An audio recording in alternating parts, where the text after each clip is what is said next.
বিশ্বনবী মা বাবার আদর পান নাই, জন্মের আগে বাবারে হারালেন, 6 বছর বয়সে মারে হারালেন। মা বাবা ছাড়া ইয়তীম হয়ে বিশ্বনবী বড় হলেন। প্রথমে দাদার কাছে, তারপরে চাচার কাছে ইয়তীম নবী বড় হতে লাগলেন। বিশ্বনবী যখন হুদাইবিয়ার উমরা করতে যাবেন, পথিমধ্যে বিশ্বনবীর মায়ের কবর পড়ল। জায়গাটার নাম ছিল আবওয়া। কি নাম? আবওয়া নামক জায়গায় এসে বিশ্বনবী আল্লাহর কাছে ফরিয়াদ করলেন, আল্লাহ, আমি আমার মায়ের কবর জিয়ারত করতে চাই, অনুমতি দেন। বিশ্বনবীর মায়ের নাম কি? তোরা দেখে যা আমিনা মায়ের কোলে, মধু পূর্ণিমারি শেথা চাঁদ দোলে, যেন উষার কোলে রাঙা রবি দোলে। তোরা দেখে যা আমিনা মায়ের কোলে, কুল মখলুকে আজি ধ্বনি উঠে কে এলোই, কালেমা শাহাদাতের বাণী ঠোঁটে কে এলোই, পড়ে দুরুদ ফেরেশতা বেহেশতের দুয়ার খোলে। তোরা দেখে যা আমিনা মায়ের কোলে, তোরা দেখে যা আমিনা মায়ের কোলে। চিল্লায় পড়েন আল্লাহু আকবার। বিশ্বনবী মায়ের কবরের সামনে যখন দাঁড়ালেন, 1400 সাহাবাকে নিয়ে প্রত্যেকের গায়ে একটা ইজার, একটা রিদা উমরা করবেন। বিশ্বনবী 1400 সাহাবীদের দিকে তাকিয়ে বললেন, ও সাহাবারা, এই যে সামনে পাহাড়ের ছোট্ট টিলাটা দেখতে পাও, এইখানে আমার মা আমেনার কবর। আল্লাহ আমাকে আমার মায়ের কবর জিয়ারতের অনুমতি দিয়েছে, আমি জিয়ারত করব। কিন্তু খবরদার, খবরদার, তোমরা কেউ কান্নাকাটি করতে পারবা না। 1400 সাহাবীকে কান্না করতে নিষেধ করে নিজের মায়ের কবরের সামনে দাঁড়িয়ে বিশ্বনবী ছোট্ট বাচ্চার মতো হাউমাউ করে কান্না শুরু করে দিলেন। বিশ্বনবীর চোখের পানি দেখে 1400 সাহাবা কান্না শুরু করে দিল। বিশ্বনবী সাহাবীদের দিকে মুখ ফিরিয়ে বলে, ও সাহাবারা, কাঁদো কেন?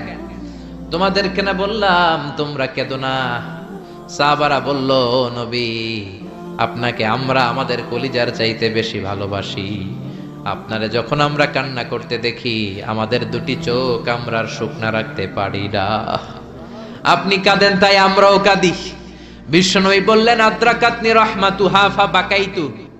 আমার মা আমেনা যে আমারে ছোটবেলা আদর করেছে, সোহাগ দিয়েছে, ভালোবেসেছে, ওই আদরের কথা আমার মনে পড়েছে।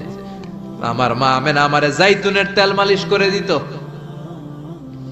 আমার মা আমেনা আমারে জামা পরিয়ে দিত, আমার মা আমেনা তার দুটি ঠোঁট দিয়ে এমন কোন জায়গা নাই আমার দেহে চুমু দেয় নাই। আমার মায়ের কথা আমার মনে পড়েছে, তাই আমি কেঁদেছি। তোমরা কাঁদো কেন?